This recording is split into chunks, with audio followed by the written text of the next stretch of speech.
This is the X-Zone Broadcast Network, broadcasting worldwide on broadcast affiliates and satellite program providers, including CNN Broadcast Network, Sirius Satellite Network, Star Media, Good News Radio Network, Angel Broadcast Network, Wiki Broadcast Network, and WPBN TV. For more information on the X-Zone Broadcast Network, visit us at www.xzbn.net.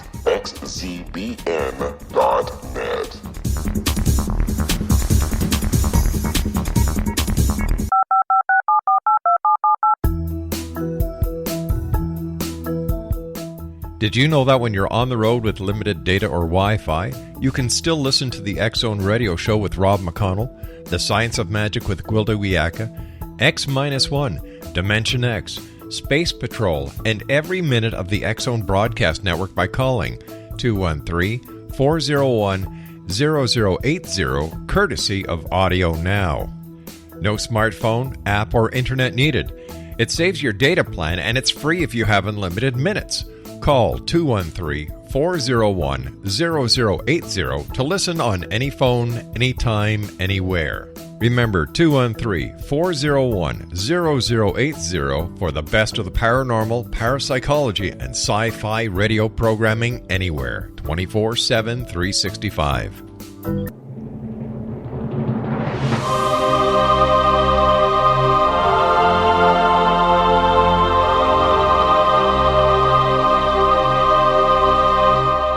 The Science of Magic with Gwilda Wiyaka is largely an opinion talk show. All opinions, comments, or statements of fact expressed by Gwilda Wiyaka's guests are strictly their own and are not to be construed as those of the Science of Magic or endorsed in any manner by Gwilda Wiyaka, Relmar McConnell Media Company, its affiliated networks, stations, or employees.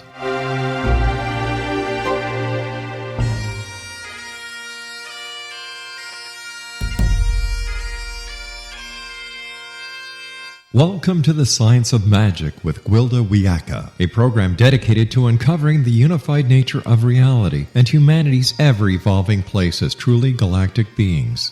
For more information on the Science of Magic with Gwilda Wiyaka, visit us online at www.thescienceofmagic.net.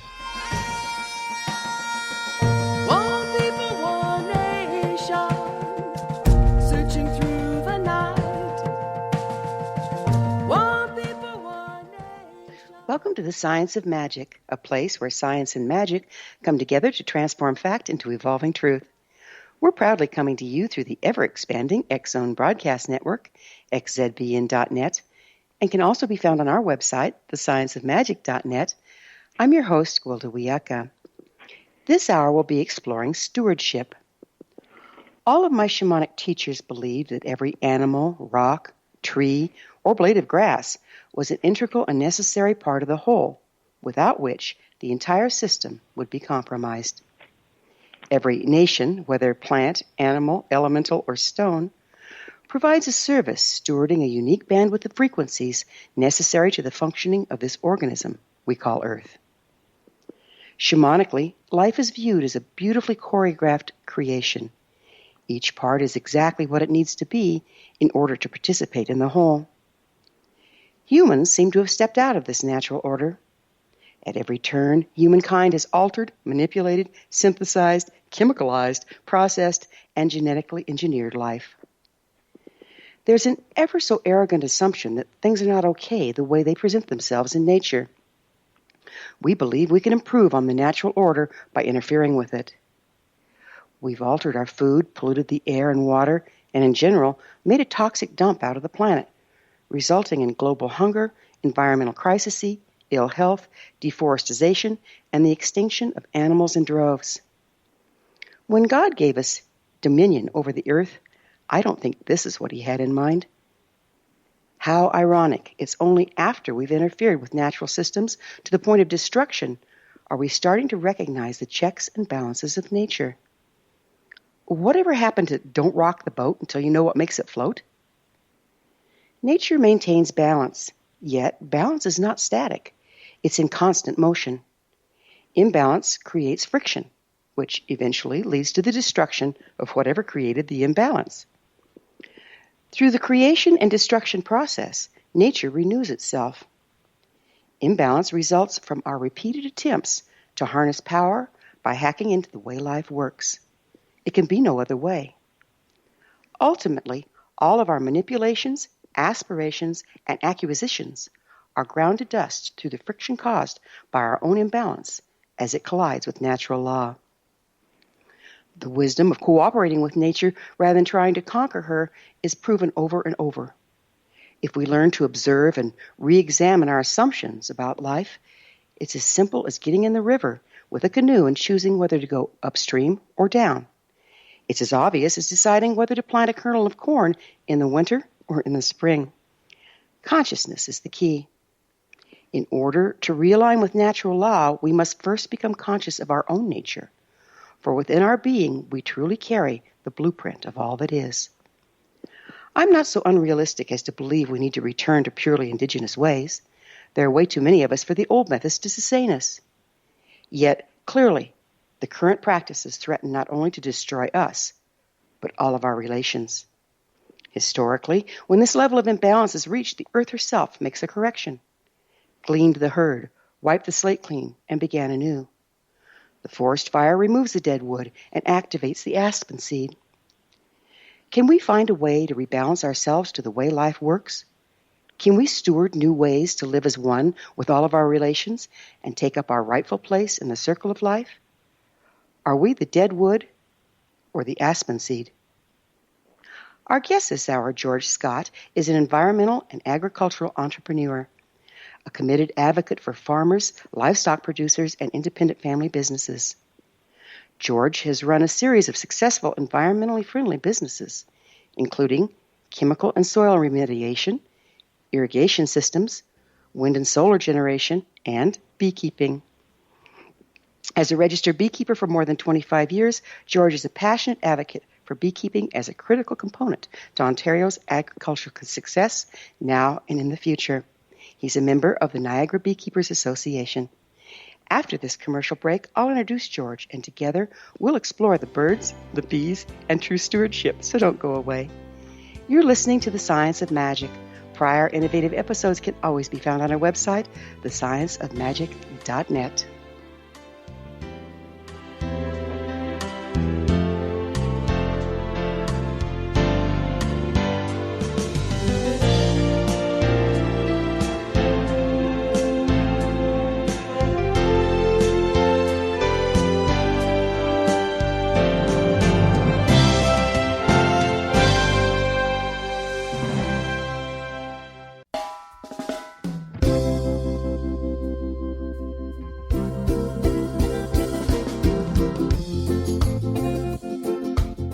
This is Johanna Carroll, host of Dialogue with Divinity on the X-Zone Broadcast Network. While walking along Kaanapali Beach in Maui this past year, I kept discovering all these shells and coral in the shape of hearts. My dialogue with Divinity was very simple. Do you want me to do a retreat to heal people's hearts in Maui next year?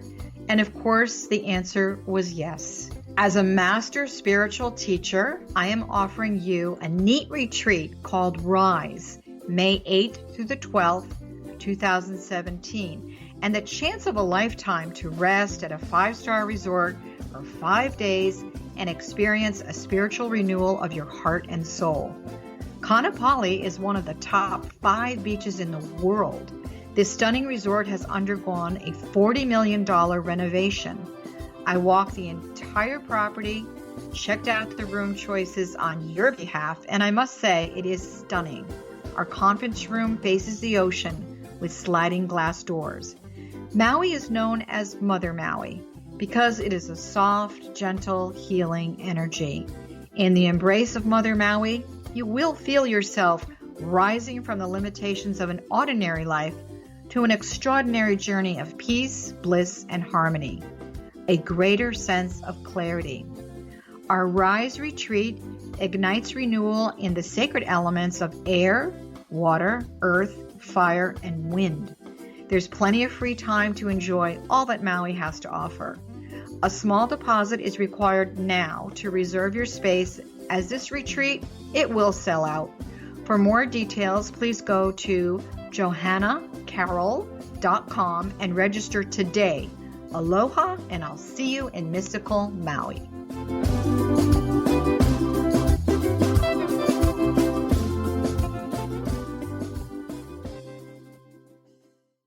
How would you like to be able to read other people's minds? Well, the next best thing is here. When you know how to read a person's name, you know how the person thinks, feels, and behaves. Each letter in our name holds a key to unlock our true essence. Our name contains both our gifts and challenges in this lifetime.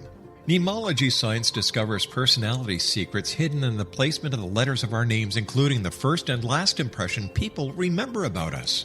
Sharon shows us how to interpret the arrangement of letters as outlined in her book, Know the Name, Know the Person. Sharon Lynn Wyeth created Nemology science after 18 years of research and testing her theories, and has supported thousands of people around the world in understanding themselves and others better. You'll enjoy Sharon's unique teachings as she shares her system to learn the gifts behind your given birth name. Even if you don't like your birth name, there are jewels in this book. If you're thinking of changing your name, ready to name your child, or wanting to get along better with others, this is the book for you. If you'd like to improve your relationships and change your life for the better, get the book today, Know the Name, Know the Person, or visit www.knowthename.com. That's www.knowthename.com.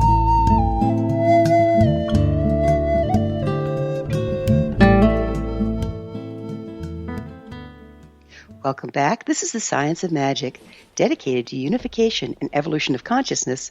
I'm your host, Gwilda Wiyaka. Our guest this hour is George Scott, founder of the Niagara Beeway, dedicated to the protection and preservation of Niagara's honeybee population. George is an environmental and agricultural entrepreneur and a committed advocate for farmers, livestock producers, and independent family businesses.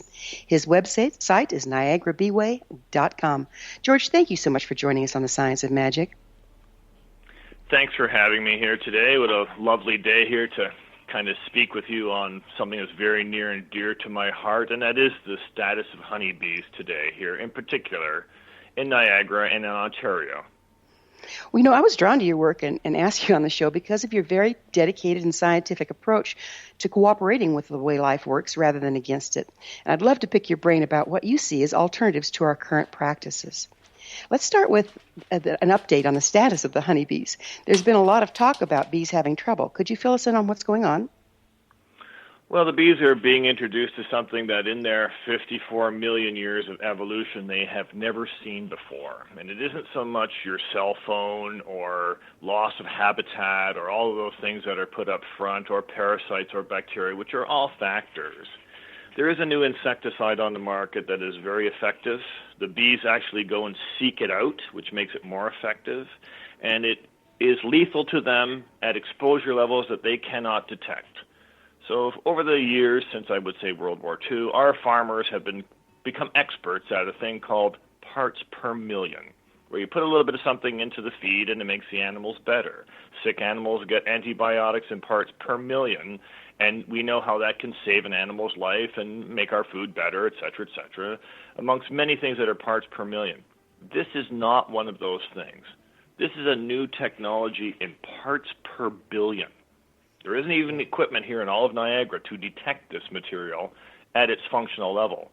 And at this particular point now, we're just learning about how to live with this as beekeepers, something that's totally toxic, made to kill our bees, and how do we adjust to that? And we've come up with some really brilliant solutions that are our go forward. That's good news. Would you explain to us why you see honeybees as so important? Well, honeybees now are a dominant factor in the pollination of not just our crops, but also the native species here. Many of the insect populations that were in the billions now are no longer present in those numbers. And all of the plants that are in your garden or in the parks or in our forests or wherever they may be need an interface. That is the balance of nature. The wind is not sufficient to make seeds. Seeds are the ongoing forward of plants. Plants are reaching out with their nectars, which are filled with sugar. That's a very valuable component. Nature's production of sugar is desired by many things, and bees are one of the best collectors of those things. And in that process, they would help a tree to make more seeds. Without those bees or insects, the tree will still make seeds, but let's say for numbers, rather than 100,000 seeds, of which maybe 10% would become trees in the future, there are only 1,000 seeds. When you start knocking those numbers down in such a huge proportion, that means our native species, as well as our plants and our food and our vegetables, etc., are not seeing that pollination services. Bees now and in the future are becoming more and more important in that landscape of nature and the way it behaves and the way it was intended to behave. Why do you see them as becoming more important? Well, because they provide that pollination service, but not only that, but the average bee in the summertime, it has a lifespan of about 35 days.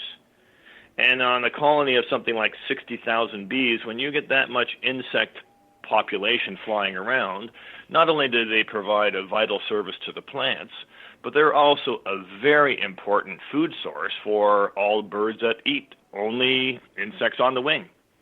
In our area here in Waynfleet, Ontario now, the dramatic loss of wild bird populations is very, very clearly evident now, especially the insectivores, or birds that eat on the wing. Purple martins this year, in the first time in 50 years, we raised purple martins here. They do eat bees. It is a pain in the neck for beekeepers to have purple martin colonies here. We've always had purple martin colonies here. This year, they did not return. Whoa. That is the plight of them. It is unfortunate, but they've got to come a long way from where it's warm, where they go in the wintertime, to where they come up here where we have a plethora of insects where they can raise their young.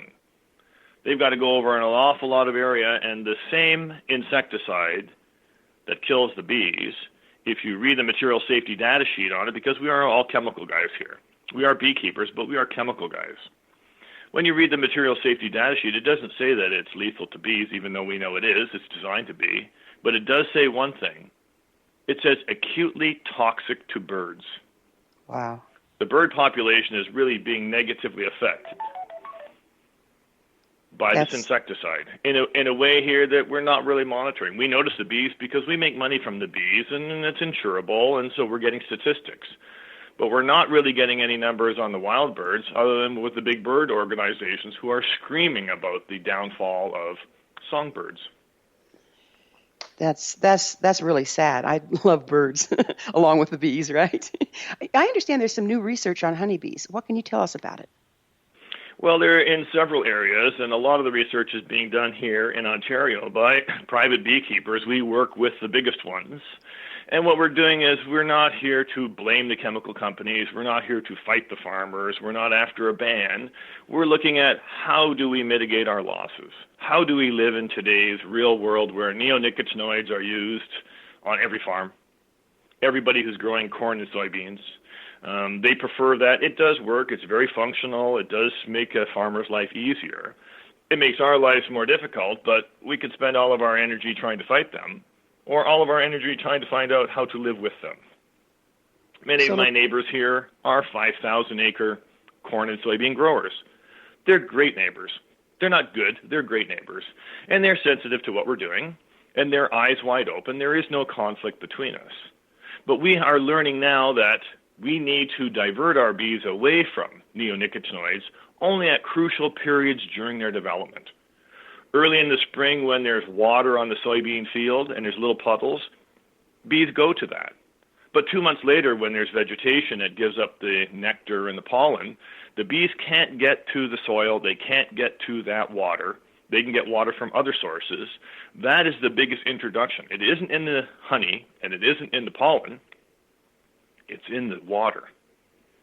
And when we intercept those, we provide water now to our bee colonies. We feed them when we don't want them to go somewhere. So the process of diverting them is the first step in avoiding, of course, the chemistry, and that's been very effective. And in the second, we are refrigerating our bees or putting them on side storage in the wintertime. That's really a critical step here in the science of preserving our bees, because they no longer gorge themselves on a warm day in January where they all wake up and then they're going to go back because February, of course, is going to freeze again. That wake up, go to sleep, wake up, go to sleep allows the bees to go up into their stores and hoard honey where the insecticide is present and concentrated. Because we refrigerate, we avoid that mass consumption all at one time, which is fatal to the bees. If they get a little bit at a time, they can tolerate it. So we have learned with these two basic steps on how to live with neonicotinoids as beekeepers today. So did I understand you to say that these chemicals are showing up in their honey? And if so, does it show up in the honey that you harvest? Well, it's very little, because when they go on as a seed coating, you have to realize that that entire plant will only take up 2 to 4% of the seed coating. So the dilution of that in the nectar is very, very, very low, and I would say somewhat tolerable for the bees. Yes, it will kill them if they have a steady diet, but it's at such a low level that we're having a hard time getting the correlation. However, the 98% or 95% that's in the little puddle on the soil, that's where they drink it. That's where they're getting a massive dose. An average 2-story hive that you'd see as you're driving down a country road, the little white boxes where the bees live, will consume between 1 and 2 gallons of water a day. They're voracious water drinkers. They need water, each and every one of those. If there's something wrong with the water, they're the first ones to know. That's the signal that we're getting, not so much the canary in the coal mine, it's more a fire alarm. When it goes off, we see the bees all in front of their hive. They're dead. It's a very, very dry time after a rain. Boom, they're on the water. Here they come, and we're seeing that problem. When we have a big nectar flow, we don't see the problem, because it's all about the math of this thing. The plant can only take up a very, very small portion of this insecticide, and nectar is even a smaller part of that plant. It's not the leaves, it's not the roots, it's the nectar. So in there's such a small proportion we can get away with it, but we can't get away with the residual that's left in the water, especially after 10 years of growing corn and soybean and putting all of those additives into the soil. The soil and the water as it leaches out is deadly to the bees. So water being the universal solvent, it's taking up all those chemicals. Bees, being voracious drinkers, are drinking the chemicalized water, and that's the major problem. Is that correct? Absolutely. It's a waste of time at this particular point to do any further studies on pollen and nectar flow. And really what we should be looking at is all of our water intakes and trying to assess what the impact is on our entire ecosystem. What's really missing here in the analysis is the complete life cycle of this chemical. Where does it go after it goes into the corn? When it's in that corn plant, the whole stalk, and the farmer at the end of the season brings his combine in and takes off all the seeds, all the cellulosic material of the corn plant now lies on the ground and degrades there. As it's degrading, what happens to those chemicals? Are they all bound up organically? We're finding no, that's not the case. What's happening is they're just being released back into the environment. And where does it go from there? Well, it goes wherever water goes. So every time it rains, we're looking at our ditches, we're watching the bees in the ditches. That triggers us to give them water, independent of ditch water, because in the ditches, a ditch can drain a 40-acre field, and it's only 1 meter wide and 1 foot deep, and the bees are all along that ditch.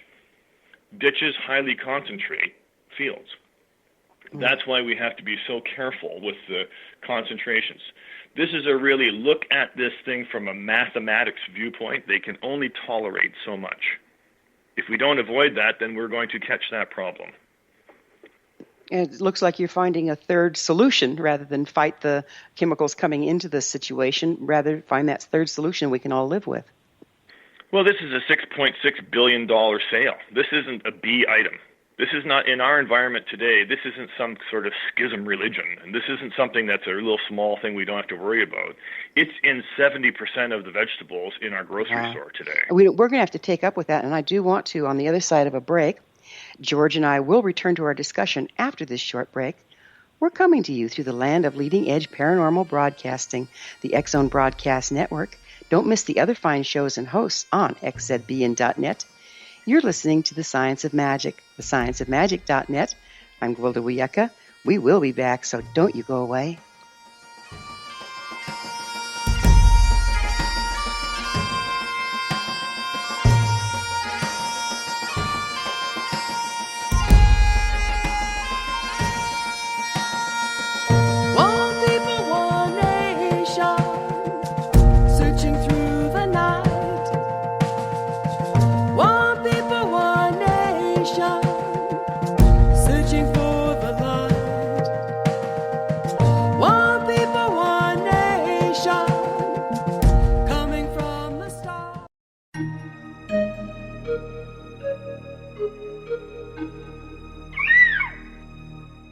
While science pursues fact, magic accesses the quantum level, bridging random facts to form truth.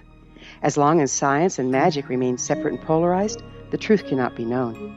I'm Gwilda Wiyaka. Join me on the Science of Magic radio program, dedicated to unification and evolution of consciousness. During each episode, I'll be speaking with experienced and respected scientists and mystics.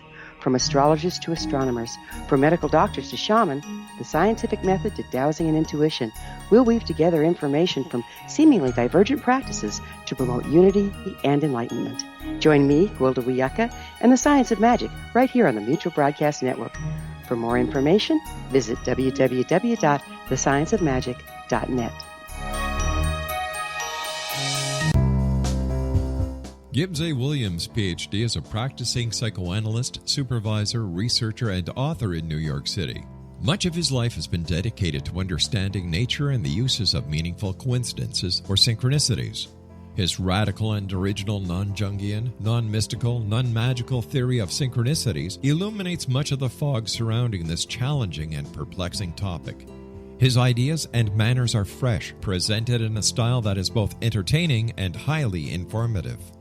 He is also an expert on crisis intervention, specially focused on violence reduction for the police and citizens, mastering anxiety, frustration, and stress without the use of medication, and effectively preventing and treating heroin addiction.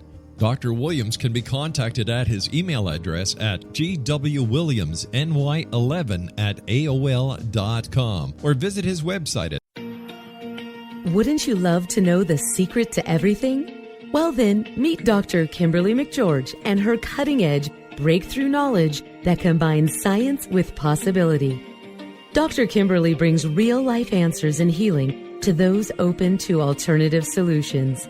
She teaches solution-based programs and classes that will change all areas of your life forever.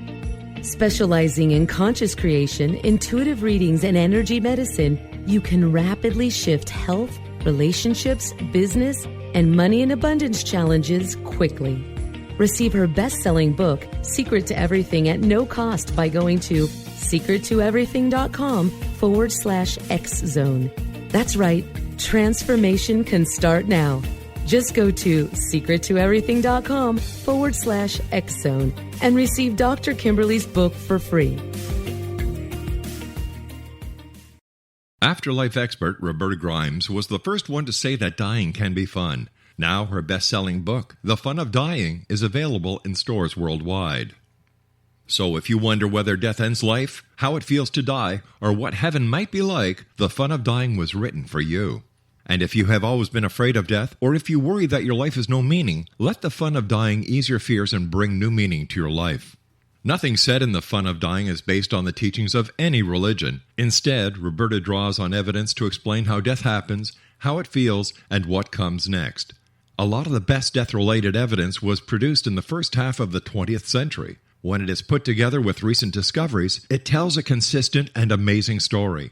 Roberta Grimes blogs and answers questions at robertagrimes.com. Her wonderful book, The Fun of Dying.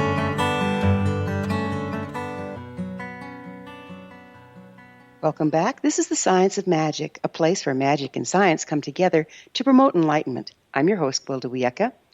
Our guest this hour is George Scott, founder of the Niagara Beeway, dedicated to the production and preservation of Niagara's honeybee populations. George, before we went into the break, we were talking about what a sweeping problem this is. It's not a small one. Would you continue with that thought? Well, certainly. We are looking at some new chemistry in our world, and sometimes new is always improved, and I see a great deal of improvements on this. But in these new chemicals, they were never designed to be used as widespread on every square foot so that there was no place for the bees to go. Remember, the bees, in the case of neonicotinoids, they search them out. They prefer those. If you put a plate of sugar and water out, which is a very major attractant to bees, bees will go to feed on that. And you put another plate out, absolutely identical to the first plate with sugar and water, but you add neonicotinoids to that. In the first trips, the bees will be 1-to-1 at those plates. But in the subsequent trips, they'll be 16-to-1 on the neonicotinoid plate, indicating that not only do they like that, but they are preferring it. They are preferring to collect this chemical. They are attracted to it, and it is absolutely lethal to them. It is made to kill insects, and they happen to be insects. Goes back to it's not nice to fool Mother Nature, right? Well, Mother Nature is giving us a very, very wide wake-up call, because at this particular point, the reason we're spending so much time on bees and the planting process where the seeds are going injected into the ground and the dust comes up, the reason we spend so much time at that is because it's very apparent it kills bees. If a bee flies into that planting dust, it dies immediately. There's no dispute. It's not your cell phone. It's not loss of habitat. They flew into a cloud of dust from the seed planting, and they were exposed to an insecticide. Well, that insecticide still lays down after the seeds are planted, and the water, because it's a water-soluble systemic toxin, from that point after it becomes planted in the ground, the water is the main carrier, and that's the new science that we're looking at today. In the last 5 years, we've really understood how to manage this issue, how to protect our bees as best we can. But what we don't know is how does this chemical combine with all the other chemicals that we're using? And the science is not clearly understood on that, but I can tell you that in moving from parts per million to parts per billion, that's a much more difficult step.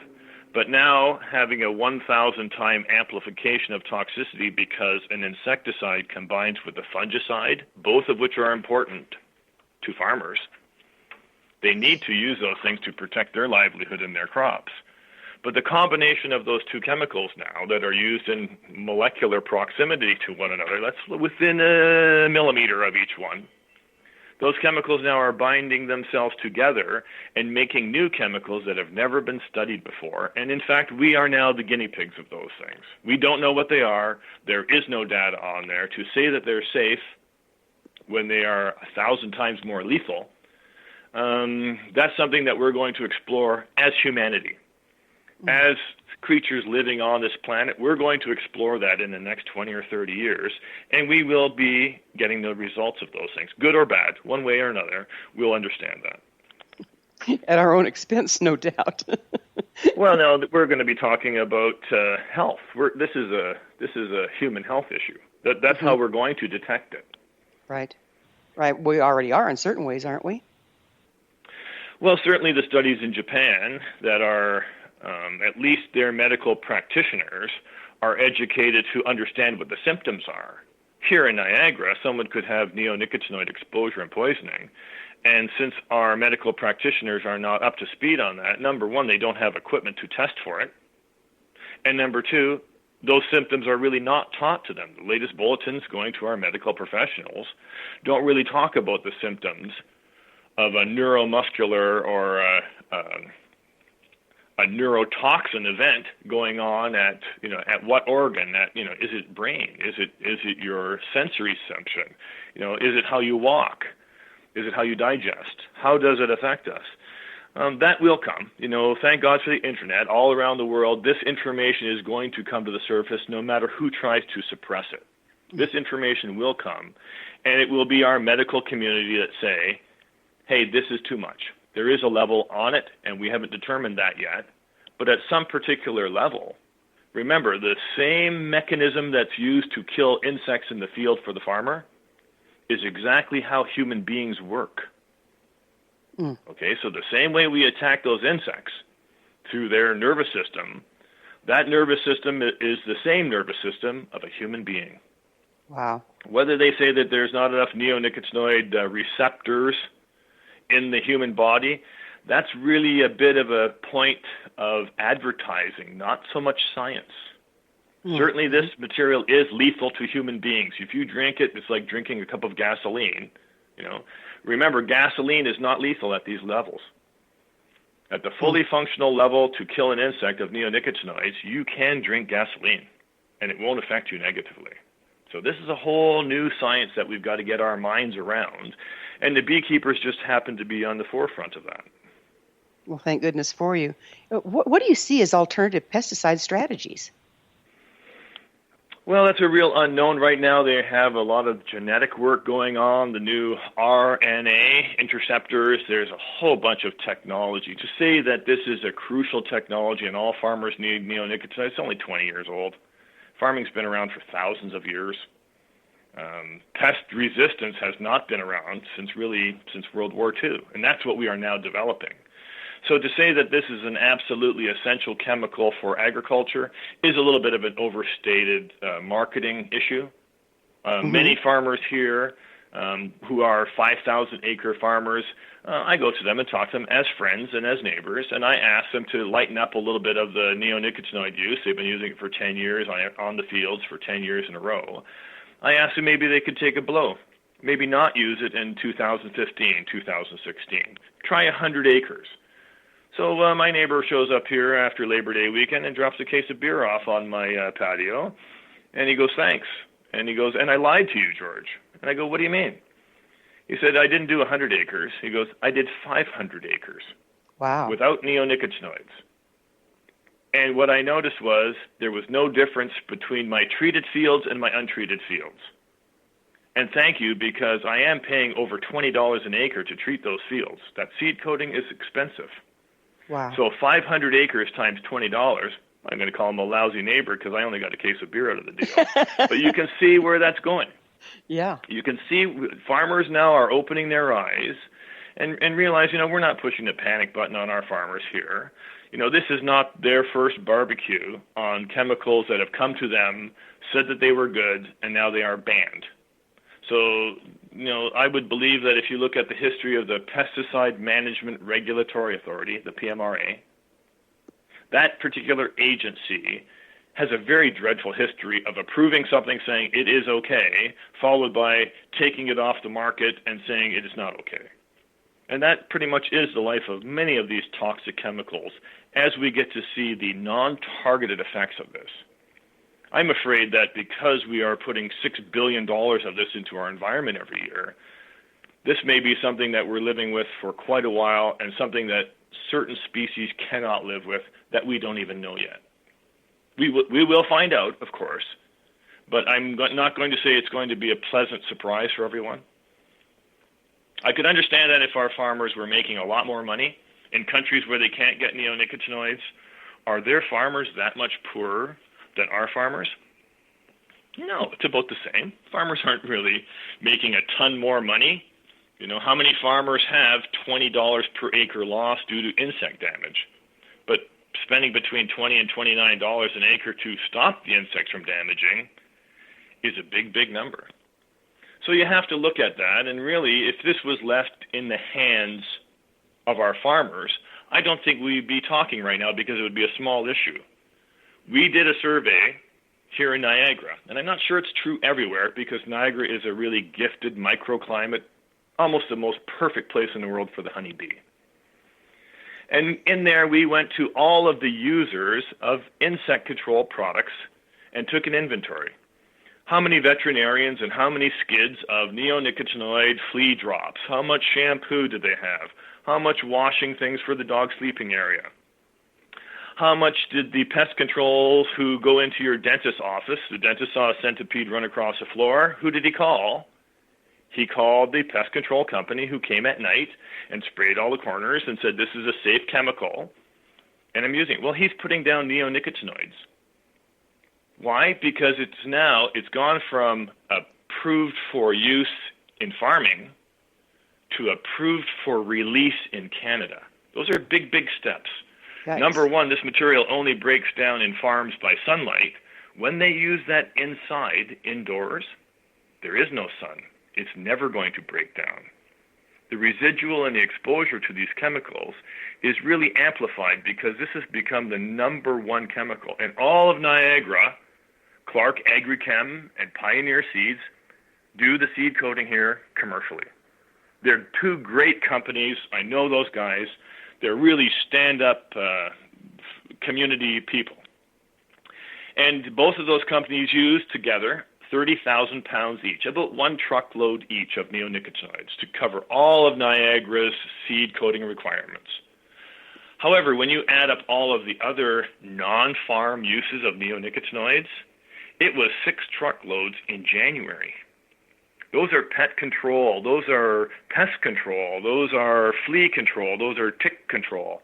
Those are other products that are using. Farmers get 100% of the blame for using 2 truckloads, but the rest of us in our nursery products, in the plants in our backyard, in us treating our rose bushes, we are using more neonicotinoids than where it was specifically designed for, and not a little bit. In truckload quantities, that's 6 in January. And most of the people that I talked to said, yes, that's the inventory we have in January. And by June, we normally run out and we reorder a couple of skids. That market is growing very quickly, and there's no control on it. And our farmers are being forced to reduce it by 80%. So we are going after the B item, the farmers. That's a problem. It's us as urban dwellers that are really pumping this stuff out. And then if it doesn't deteriorate except in the sun, I can see where that's really compounding the issue. It was never designed for release in confined environments, and that's one of its biggest applications, and that's the one that's growing quickly. There's no control on it. It is not recommended for release in confined environments. Call your local pest control guy and ask him if he's using neonicotinoids in your grocery store. It's safe for food, right? Those little misters. Geez, there's no bugs on your broccoli when you go to the grocery store, is there? Well, maybe they have in their mister, they put a liter of this stuff in there because it's safe. Health Canada allows it. But now you're in your grocery store and there's no insects. We're going to have to take another break. I'd rather have the insects. George and I will be back shortly. You're listening to The Science of Magic, thescienceofmagic.net, the place where altruistic professionals of science and the esoteric create common ground for the betterment of our world. We're brought to you by the leader in paranormal spirituality and alternative health programming, the X-Zone Broadcast Network, xzbn.net.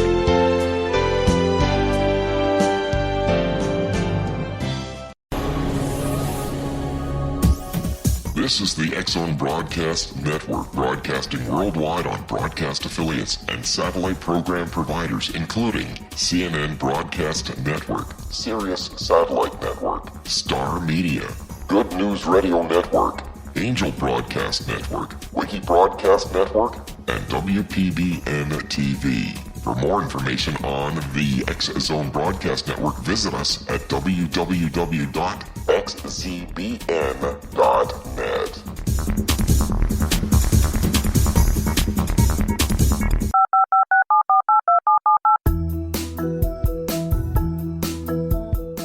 Did you know that when you're on the road with limited data or Wi-Fi, you can still listen to the X-Zone Radio Show with Rob McConnell, The Science of Magic with Gwilda Wiyaka, X-1, Dimension X, Space Patrol, and every minute of the X-Zone Broadcast Network by calling 213-401-0080, courtesy of Audio Now. No smartphone, app, or internet needed. It saves your data plan, and it's free if you have unlimited minutes. Call 213 213-401-0080 to listen on any phone, anytime, anywhere. Remember 213-401-0080 for the best of the paranormal, parapsychology, and sci-fi radio programming anywhere, 24/7, 365.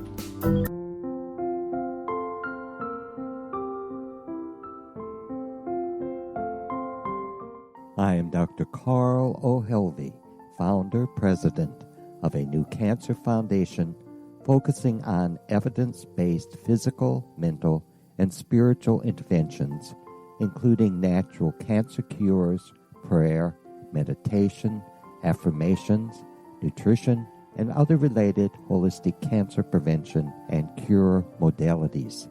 These are used in cancer education, research, and financing care. I ask for your help to continue this important work by donating at www.holisticcancerfoundation.com.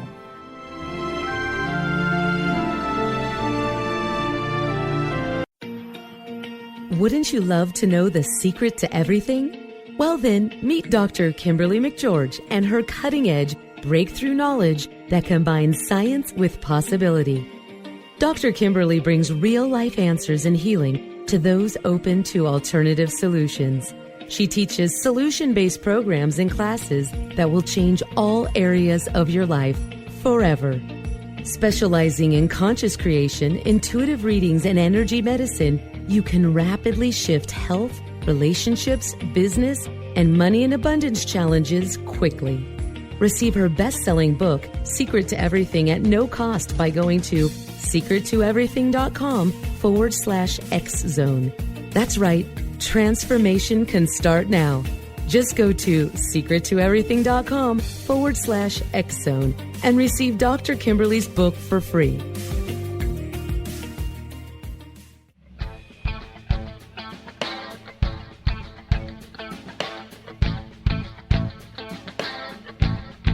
What Happened in Benghazi is revealed by Nicholas Genix, author of Obama, Islam, and Benghazi. He informs the American people that President Obama deceived them by advocating a strong foreign policy prior to the 2012 presidential election, and Hillary Clinton supported this deception.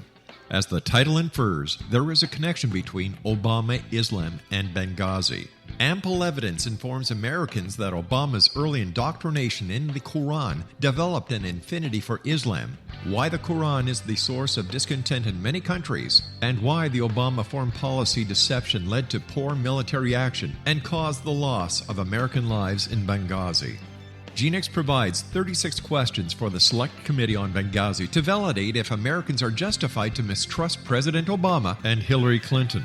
An overview of Obama, Islam, and Benghazi is presented on the website www.futureofgodamen.com. That's www.futureofgodamen.com. You're listening to the X-Zone Broadcast Network, www.xzbn.net.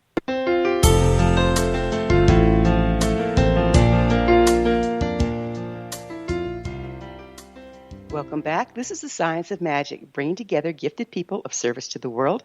I'm your host, Gwilda Wiyaka. Our guest this hour is George Scott, founder of the Niagara Beeway, dedicated to the protection and preservation of Niagara's honeybee populations. George, the question begs asking here, how come you know so much about chemicals? Well, that's a great and leading question, of course. In 1984, I started working for a chemical company.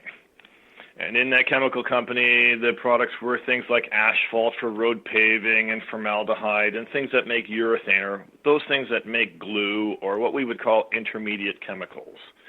And in all the rigmarole to protect everybody now with all of the hazardous material response, our group has become very, very conversant in chemistry today and the environment. We're very conscientious about what we do.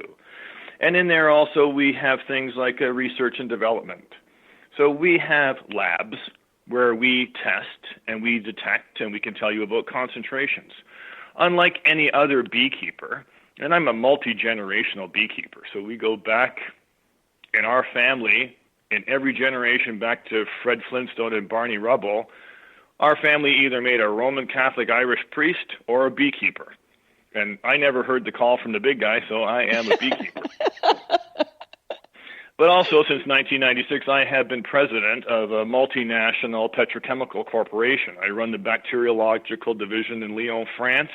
We find solutions to problems that are a little bit more organic now because we have a huge history in sterilizing agents like formaldehyde, which we hardly use anymore, and we're trying to step out of that.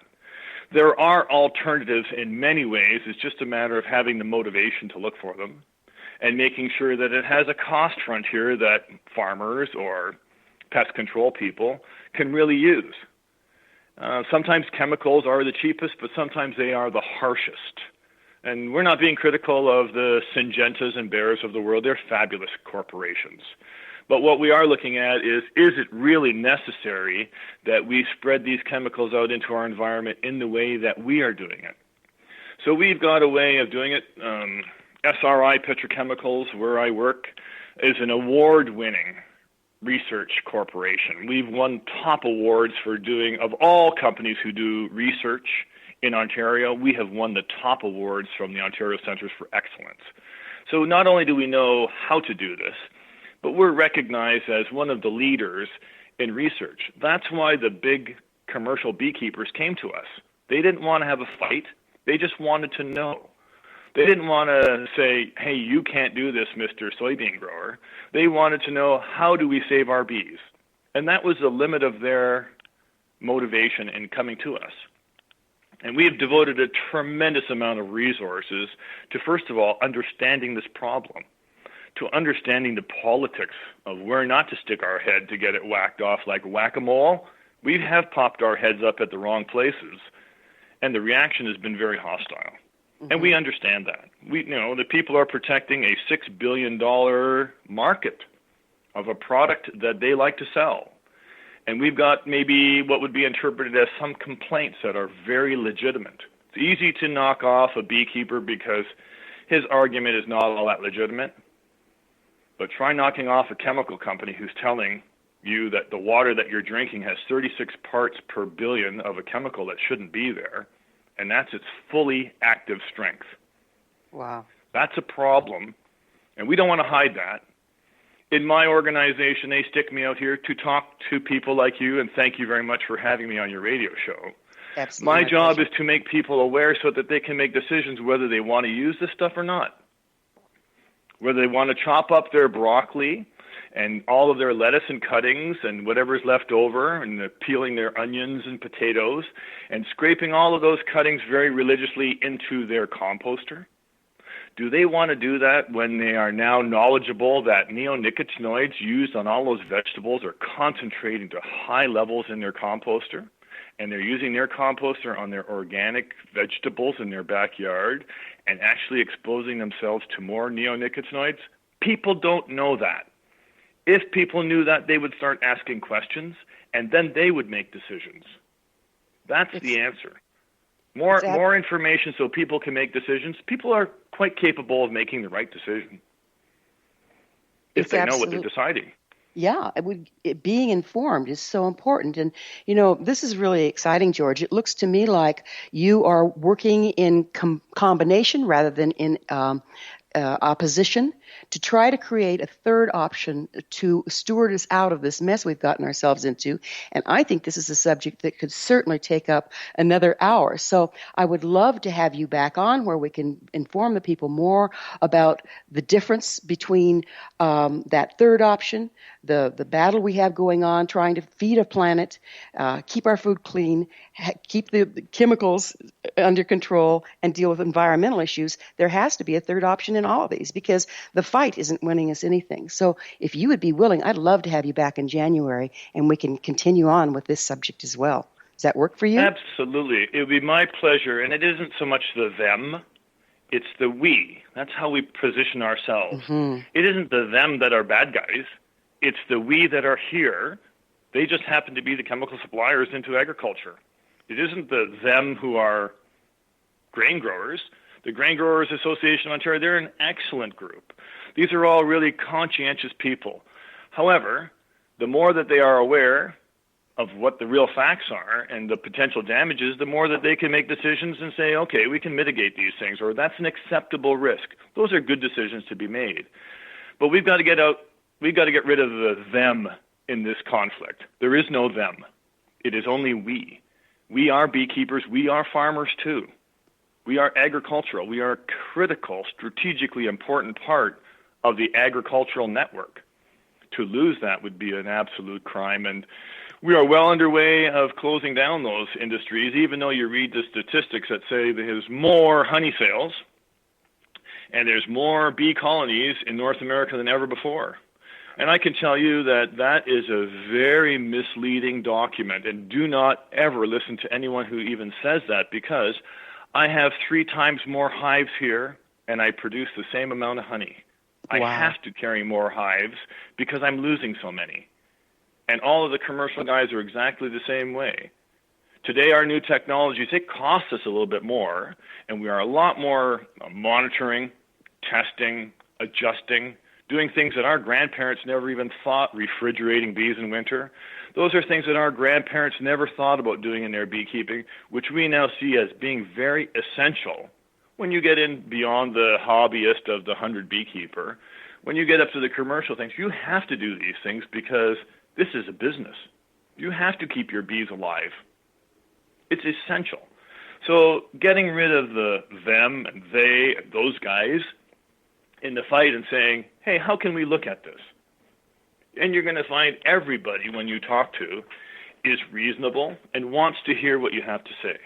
Saying, here's my lawyer and those guys are really going to get it, I'll make them pay, is the first way to shut the door on any kind of go forward. And we're only interested in the go forward. That's beautiful, because as long as there's a them and the us, we are polarized. And as long as we're polarized, we cannot find cooperation or the third option. Correct. Yeah. And even especially if that option needs the exploration of all of us. What happens if the answer is going to come from some kid's head who's only 14 and we got to wait till he's 17 or 18 or 19 and he's smart enough to be able to relate his findings? Young kids today have new tools and they're really super smart. Maybe because I deal with the best of the best kids these days, but kids today have more skills than I ever had or any of my peers had. We call them the aisles. I'll do that. More versatile, more agile, more volatile. They've got all the aisles. I'll do that. And the best kids are really something that with a little bit of guidance, we're going to get a lot of productivity out of them as long as they're aware of the facts. And my job here is to make people aware of a big item here facing all of us, of which the bees are only an indicator species that something could be a little bit wrong. Well, George, we absolutely have to have you back and do an hour on what is that information? What information do we all need in order to come together as a people and create that third option from an informed standpoint rather than one of polarization and argument? It's just been wonderful working with you. Hey, my pleasure entirely, and all the best to you and yours during this holiday season. And we'll catch up with you in the new year, and I really look forward to doing that. And it may even be helpful for me to bring one of my neighbors in here who is a large-scale, as big as they get, grain grower, so that he can also participate in this, because I'm sure that they'd like to add their 2 cents worth in normalizing things, in making people aware, in telling people that farmers care just as much as the consumers care. If not more. If not more. Bless them for doing their work. Yeah, we'd be starving without them, wouldn't we? Where can people find your services and your information, George? Right now, we are really adding a lot and to our website at www.niagarabeeway.com. And what we're doing right now in international trade is we are now accessing countries who do not have neonicotinoids for replacement bees. Currently, we're having there's a big risk right now, as Canada can only import from 3 countries. Well, we're out of time. Unfortunately, time flies. I look forward to working with you in January.